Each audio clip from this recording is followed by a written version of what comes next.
पिछले दिनों महाकुंभ में महिलाओं के स्नान के वीडियो और फोटो वायरल हुए। इन तस्वीरों वीडियो की सौदेबाजी की भी बात सामने आई और इस पूरे विवाद के केंद्र में टेलीग्राम ऐप का नाम प्रमुखता से आया। ये पहला मौका नहीं है जब टेलीग्राम विवादों में घिरा है। इससे पहले भी पेपर लीक से लेकर आतंकी गतिविधियों तक, गंभीर अपराधों तक और नई फिल्मों और वेब सीरीज की लीकेज को लेकर टेलीग्राम विवादों के केंद्र में रहा है। अब टेलीग्राम की कारगुजारियों की लिस्ट इतनी लंबी है कि सवाल उठने लगा है, क्या भारत में टेलीग्राम पर सख्त एक्शन का वक्त आ गया है।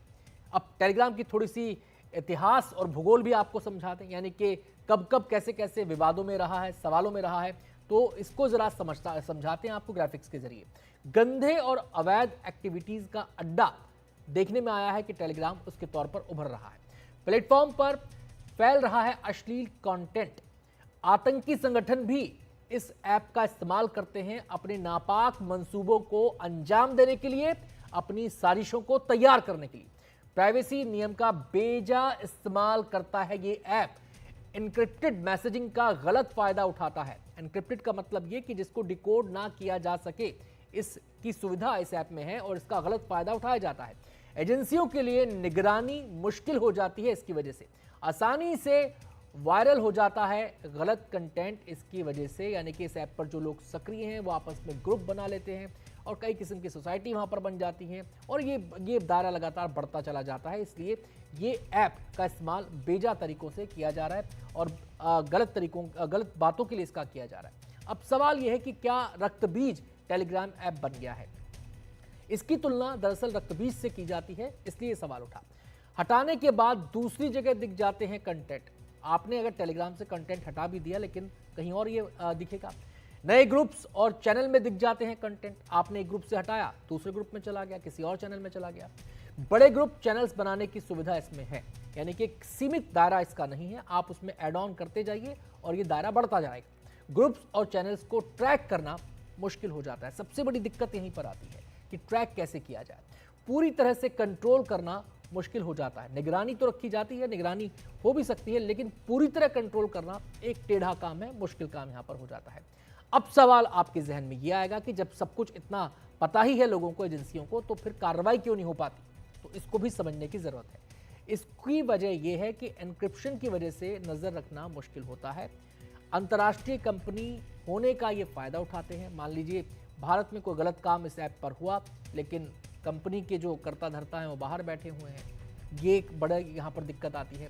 अलग अलग देशों में अलग अलग कानून हैं, कहीं किसी बात की छूट है, कहीं पर नहीं है। लगातार अपडेट होने से ट्रैक करना मुश्किल हो जाता है। तमाम वो चुनौतियां हैं जो एजेंसियों के सामने आती हैं जब बात आती है इस पर एक्शन की। अब केवल इतना भर यहाँ तक सीमित नहीं है। बात आती है जब ये लोगों की जान का भी दुश्मन बन जाए। कैसे कि आतंकी गतिविधियों को यहाँ पर पनाह मिलती है।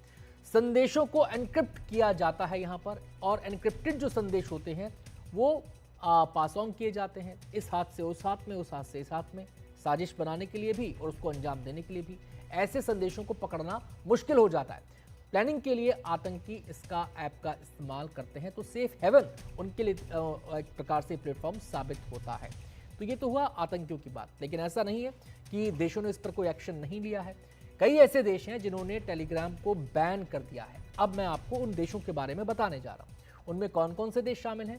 उनमें यूक्रेन शामिल है, उनमें ईरान शामिल है, चीन भी इस लिस्ट का हिस्सा है, थाईलैंड, स्पेन, नॉर्वे, ये तमाम वो देश हैं जिन्होंने टेलीग्राम को बैन कर दिया है, यानी कि सख्त एक्शन लिया है।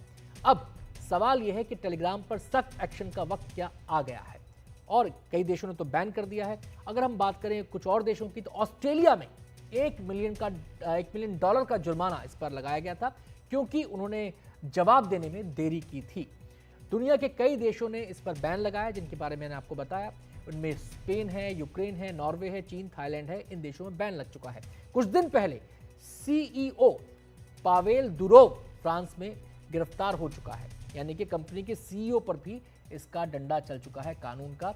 अब सवाल यह है क्या भारत में भी इस पर वक्त आ गया है कि इस पर एक्शन लिया जाए। और ये सवाल इसलिए उठा, ये सवाल इसलिए गंभीर हो गया, ये पूरा मसला इसलिए और ज़्यादा गंभीर हो गया कि महाकुंभ, प्रयागराज में महाकुंभ लगा हुआ है, सभी जानते हैं, और अब अपने वो आखिरी पड़ाव पर आ गया। लेकिन इस महाकुंभ के दौरान जो श्रद्धालु वहां पर आस्था के साथ पहुंचे, आस्था की डुबकी लगाने पहुंचे, वहां पर कई खुराफाती दिमाग ऐसे थे जिन्होंने वहां पर महिलाओं के नहाते वक्त के ये भी बात सामने आई कि जो एरिया बनाए गए हैं, कपड़े चेंजिंग रूम जो बनाए गए हैं, वहां पर उनके फोटो लेने की कोशिश की, कई फोटो लिए गए और उनकी सौदेबाजी होने लगी। और इस पूरे के पूरे गलत कार्य के अंदर यहाँ पर टेलीग्राम ऐप का नाम सामने आया, विवाद के केंद्र में रहा। तो ये तमाम वजहों से टेलीग्राम को लेकर अब ये सवाल उठा है कि एक्शन का वक्त आ गया है क्या। खास मेहमान हमारे साथ जुड़ गए हैं। सबसे पहले मेहमान से परिचय आपका हम करा दें। हमारे साथ कनिष्क गौर हैं जो कि CEO हैं एथेनियन टेक के, हमारे साथ एक्सपर्ट के तौर पर जुड़ रहे हैं। कनिष्क जी, बहुत बहुत स्वागत है आपका।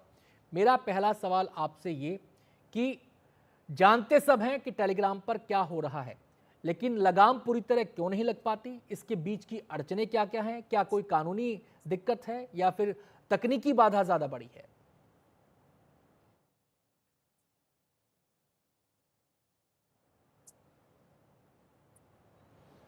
कनिष्क जी, क्या आपको मेरी आवाज मिल रही है? बिल्कुल आपकी आवाज़ आ रही है मुझे। देखिए, हमारी जो नई आईटी एक्ट आई है उसमें significant social media intermediate guidelines हैं जिसका इस्तेमाल करके हम टेलीग्राम के ऊपर पकड़ बना सकते हैं। बस उस एक्ट का इन्फोर्समेंट नहीं हो रहा है। उस एक्ट के इन्फोर्समेंट ना होने की वजह से आप देखेंगे कि टेलीग्राम जो है अभी भी भारत के रूल ब्रेक कर रहा है। तो हमें significant social media intermediate guideline जो 2022 अप्रैल 2022 में आई थी उसका इस्तेमाल करके टेलीग्राम के ऊपर सख्ती करने की ज़रूरत है, क्योंकि टेलीग्राम में हर तरह का कंटेंट होता है और इसका सरकार इस्तेमाल करके इनको गाइडलाइंस इशू कर सकती है। दूसरा, जो डेटा लीक हो रहे हैं और बहुत टाइप का वीडियोस आ रही हैं उसमें सर्टेन का जो रूल्स आए थे उसको यूज़ करके भी हम टेलीग्राम से डेटा मंगा सकते हैं। जी तो टेलीग्राम के जो chief liability officer, chief regulatory officer है, उनके ऊपर भी क्रिमिनल लाइबिलिटी जी लगाई जा सकती है। तो ministry of electronics information technology इसका इस्तेमाल करके टेलीग्राम के ऊपर सख्ती से एक्शन ले सकती है, पर जी इसका एक्ट का इस्तेमाल नहीं किया जा रहा है। तो significant social media intermediate guidelines का इस्तेमाल करके आप टेलीग्राम के chief compliance, chief legal officer और चीफ रेगुलेटरी ऑफिसर को कारोबार में आप उनको बंद कर सकते हैं। जी you can put them behind bars. जी बट सरकार को इस पे एक्ट करना होगा, क्योंकि टेलीग्राम की मनमानी और टेलीग्राम में जो कंटेंट है वो काफी वायरल हो रहा है। जी कनिष्क, आपसे अब ये समझना चाहेंगे कि आपने बताया कि इसमें सज़ा भी हो सकती है, इसमें और भी तमाम तरह के कानून में प्रावधान है। तो फिर ऐसे में सवाल ये उठता है कि जो कंटेंट जिसको लेकर पूरा विवाद खड़ा हुआ है, वो कंटेंट क्या इस प्लेटफॉर्म से पूरी तरह गायब हो सकता है? क्या ये मुमकिन है? बिल्कुल, ये कंटेंट गायब हो सकता है, पर उसके लिए सरकार को एक्ट करना होगा, सरकार को प्रेशर डालना होगा टेलीग्राम के ऊपर। वो जी अभी तक नहीं हुआ है। जी। और वो जो प्रेशर डालने वाली बात है, उसके लिए कैसे कदम आगे बढ़ेंगे? Ministry of electronics information technology को टेलीग्राम की chief compliance, chief legal officer को लीगल नोटिस इशू करना चाहिए कि वो इंडियन आईटी एक्ट का उल्लंघन कर रहे हैं जी और इस टाइप का कंटेंट बारी बारी वायरल कर रहे हैं। तो जो भी वहाँ पे एक्टर्स हैं उनकी या तो सोर्स शेयर करें या उस कंटेंट को बंद करें। टेलीग्राम कंटेंट मॉडरेशन का काम ढंग से नहीं कर रहा है।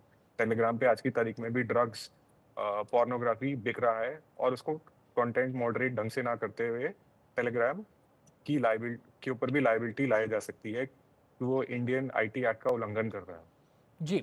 एक और बात क्रिमिनल और टेलीग्राम को प्रोसीडिंग्स लेकर डाली। कनिष्क कही जाती है कि जो इनकी एन्क्रिप्शन टेक्नोलॉजी है, ये एक बड़ी बाधा बन जाती है। इसको लेकर तमाम तरह की मुश्किलात आ जाती हैं। क्या ये इतना बड़ा कवच है कि इसको भेदा ही ना जा सके? जी, जो significant social media intermediate guidelines आई थी उसमें टेलीग्राम को फॉलो करने के लिए दे हैड टू, उनको अलाउ करना था कि जो भी ओरिजिनेटर ऑफ मैसेजर है उसको इन्फॉर्मेशन शेयर करनी पड़ेगी लॉ इन्फोर्समेंट एजेंसी के साथ। तो जो उनका गेम माध्यम है कहने का कि एंड टू एंड इंक्रिप्शन है या वो नहीं शेयर कर सकते, इस ये सब बातें बेबुनियाद है। जी टेलीग्राम्स को ये इंडिया में अगर काम करना है तो इन लॉज को फॉलो करना पड़ेगा, लॉ ऑफ द लैंड को फॉलो करना पड़ेगा। तो ऐसी कोई बात नहीं है, बाकी प्लेटफॉर्म्स भी कर रही हैं। चाहे आप देखेंगे व्हाट्सएप है वो कर रहा होगा, बट टेलीग्राम फॉलो नहीं करता है। व्हाट्सएप कंटेंट मॉडरेट भी करता है, हर तरह का। कोई भी अगर आप पोर्नोग्राफिक कंटेंट है तो उसको जी व्हाट्सएप डिलीट करेगा या अलाउ नहीं करेगा शेयर करने का। पर टेलीग्राम ये काम ढंग से नहीं कर रहा है, तो इसलिए टेलीग्राम आज की तारीख में जितने भी नए तरह के क्राइम हो रहे हैं, जी। चाहे वो लगता है हमारा संपर्क कनिष्क से टूट गया है। जैसे कनिष्क के साथ हमारा संपर्क स्थापित होगा, उनसे फिर से हम बातचीत करेंगे। कनिष्क, क्या आप मुझे सुन पा रहे हैं? बिल्कुल मैं जी, आपको सुन अपनी पा रहा हूँ अपनी बात कंप्लीट करें, जो आप बात कह रहे थे। कि जो कंटेंट मॉडरेशन वाला पार्ट है वो टेलीग्राम ढंग से नहीं कर पा रहा है। जी कंटेंट मॉडरेशन टेलीग्राम को ढंग से करने की जरूरत है, आईटी एक्ट को फॉलो करने की जरूरत है। उनको जरूरत है कि जो भी इस टाइप का कंटेंट है उसको वायरल ना होने दें, उसको हटाएं, टाइमली हटाएं। तो जो कंटेंट मॉडरेशन का पार्ट है उसमें जी टेलीग्राम को सख्ती लाने की जरूरत है, जिसके साइबर क्रिमिनल जो हैं या भी जो भी ठगी का काम कर रहे हैं, जो भी नेशनल सिक्योरिटी रिस्क क्रिएट हो रही है, उसको बंद किया जा सके। जी। अब सवाल कनिष्क ये होता है कि इस मामले में एक्शन की बात तो हो रही है कि एक्शन लिया जाए, लेकिन ये एक्शन किसी की शिकायत पर ही होगा, कोई पीड़ित है उसकी शिकायत पर ही होगा, या फिर सरकार स्यू मोटो कॉग्निजेंस भी इसका ले सकती है, स्वतः संज्ञान लेकर खुद भी इस दिशा में बढ़ सकती है? जी, जो इंडियन आईटी एक्ट के सिग्निफिकेंट सोशल मीडिया इंटरमीडिएट के प्रोविजंस है, उसमें किसी शिकायत की उनको जरूरत नहीं है। सरकार इस पे खुद एक्शन ले सकती है। तो सरकार को पहल करके, जो मिनिस्ट्री ऑफ इलेक्ट्रॉनिक्स का साइबर लॉ डिवीजन है, वो पहल करके नोटिस इशू कर सकता है टेलीग्राम को, और टेलीग्राम के जितने भी लोग हैं उनको कटघरे में खदेड़ सकता है। तो इसलिए सरकार को किसी शिकायत की जरूरत नहीं है। जी। और एक जो बड़ा आधार इस किस्म के मामलों में दिया जाता है, जो प्लेटफॉर्म कंपनियां हैं उनकी तरफ से, ऐप जो कंपनियां हैं उनकी तरफ से, वो ये कि प्राइवेसी एक बड़ा मसला है।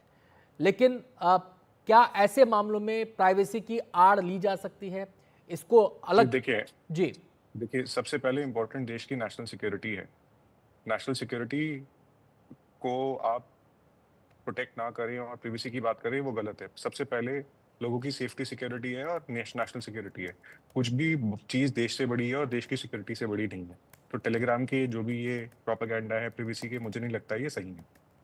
हमें नेशनल सिक्योरिटी को देखते हुए यहाँ पे इंडियन आईटी एक्ट के प्रोविजंस को यूज करना चाहिए, सेक्शन 69A का इस्तेमाल करना चाहिए, ताकि हम टेलीग्राम के ऊपर सख्त से सख्त एक्शन ले सके। तो ये सारा जो रिस्पॉन्सिबिलिटी है ये ministry of electronics information technology की है कि वो इसके ऊपर कार्रवाई करे। जी। और ये जो बात आप जो कही जाती है टेलीग्राम के बारे में कि बड़े बड़े ग्रुप्स बन जाते हैं, दायरा लगातार इसका फैलता रहता है, कई चैनल्स बन जाते हैं, ऐसे में एक को रोको तो दूसरा एक्टिव हो जाता है, दूसरे को रोको तो तीसरा एक्टिव हो जाता है। ये जो इस ऐप की जो खूबियाँ कह लीजिए, या इस ऐप की जो नेगेटिव शेड है वो कह लीजिए, तो ये कितना बड़ा चैलेंज है? जी, अगर ढंग से कंटेंट मॉडरेशन हो तो ये सारे इश्यूज ढंग से सॉल्व हो सकते हैं। ये जितने ग्रुप्स हैं आज की तारीख में, ये है कि कोई भी एनोनिमस रह के आपको और मुझे ठग सकता है, बिना अपना फोन नंबर डाले, बिना अपना ईमेल आईडी डाले। वो सब कंटेंट मॉडरेशन की बात है जो टेलीग्राम को ठीक करने की जरूरत है। जी। मेरा आपसे सवाल ये है कि अगर मान लीजिए कोई ऐप, कोई सोशल मीडिया प्लेटफॉर्म अगर सरकार की बात नहीं मानता है या फिर कानून का पालन नहीं करता है, तो उस पर क्या आखिरी चारा उस पर बैन लगाना ही बचता है? क्योंकि हम देख रहे हैं कि कई देशों ने इस ऐप पर बैन भी लगा दिया है। जी बिल्कुल, बहुत सारे देशों ने बैन भी लगाया और पहले भी भारत ने बात की है कुछ ऐप जो फॉलो नहीं करते हैं उनको बैन करने के लिए। आप देखेंगे चाइनीज ऐप थी, 2050 चाइनीज ऐप को भारत ने बैन किया था, क्योंकि आप देखेंगे टिकटॉक को भी बैन किया था। तो अगर आप देखेंगे कि जो आप फॉलो नहीं करेंगे, नेशनल सिक्योरिटी का रिस्क जिनसे क्रिएट होगा, उनको सरकार बैन भी कर सकती है। और भारत ने पहले भी ऐप्स बैन करी है, ये ऐप भी बैन की जा सकती है अगर ये रूल्स को फॉलो ना करे तो। जी, लेकिन लोग कई बार कनिष्क अवेयर भी नहीं होते हैं अपने राइट्स को लेकर, अपने डिजिटल राइट्स को लेकर, साइबर लॉज को लेकर, साइबर राइट्स को लेकर। तो आप ऐसे लोग, मान लीजिए कोई अगर किसी चीज़ का शिकार हुआ, उसको लगता है कि वो विक्टिम है, वो पीड़ित हुआ है, उसकी प्राइवेसी में इंट्रूजन हुआ है, या उसको दूसरे तरीके से वो अपने आप को छला हुआ, ठगा हुआ महसूस कर रहा है, तो वो इंडिविजुअल क्या करे, वो कैसे आगे बढ़े? क्योंकि ये जो ऐप्स हैं बड़ी संस्थाएं हैं, विदेशों में इनके सर्वर्स हैं, विदेशों में बैठकर ये काम करती हैं, तो ये तो सोचते हैं कि हम तक तो पहुंच नहीं सकता कानून। जी देखिए, जो significant social media intermediate guidelines आई थी उसके बाद हर इस टाइप को भारत देश में ऑफिस क्रिएट करने की ज़रूरत है, लीगल एंटिटी क्रिएट करने की ज़रूरत है और उनको एम्प्लॉइज़ रखने की ज़रूरत है, जिसमें chief legal compliance, chief regulatory officer की ज़रूरत है। तो ऐसा नहीं है, अगर ऐप्स बाहर बैठ के काम करेंगे तो उनको बंद किया जा सकता है। और पहले भी हमने देखा था कि ट्विटर ऐसे फॉलो नहीं कर रहा था, तो ट्विटर को के ऊपर लगाम लगाई गई थी। और अगर किसी के साथ इस टाइप की दिक्कत होती है तो ministry of home affairs I4C division cyber crime helpline 1930 पे फ़ोन कर सकता है या cybercrime.gov.in पे कंप्लेंट कर सकता है। तो कोई भी देश से बड़ा नहीं है, कोई भी नेशनल सिक्योरिटी से बड़ा नहीं है और अगर साइबर क्राइम हो रहा है तो कंप्लेंट की जा सकती है। बहुत बहुत शुक्रिया कनिष्क हमसे बातचीत करने के लिए। तो कनिष्क ने कई अहम बातें यहाँ पर बताई हैं। ये जो पूरा विवाद है, इस विवाद के अंदर सबसे पहली बात तो उन्होंने ये बताई है कि किसी शिकायत की ज़रूरत नहीं है, सरकार खुद से संज्ञान लेकर एक्शन ले सकती है। दूसरी बात ये कि आईटी एक्ट की जो उन्होंने अहम बात बताई कि जो हमारे देश का आईटी एक्ट है, तमाम सोशल मीडिया प्लेटफॉर्म्स पर ये बाइंडिंग है कि वो जानकारी मांगने पर उनको जानकारी उपलब्ध करानी होगी और उनको अलग अलग चीज़ों को एड्रेस करने के लिए उनको अलग अलग अधिकारी तैनात करने होंगे। पिछले दिनों ये गाइडलाइंस आई भी थी सरकार की तरफ से। उनको मानना उनकी बाध्यता है, वरना जेल तक जाना पड़ सकता है, बैन तक हो सकती है ऐप। और जो लोग अगर खुद को पीड़ित महसूस करते हैं, उनको लगता है कि उनके साथ गलत हुआ है, उनकी प्राइवेसी में इंट्रूजन हुआ है, तो वो लोग सरकार की वेबसाइट पर जाकर वहां पर अपनी शिकायत दर्ज कर सकते हैं या फिर सीधा किसी एजेंसी के साथ भी संपर्क साध सकते हैं।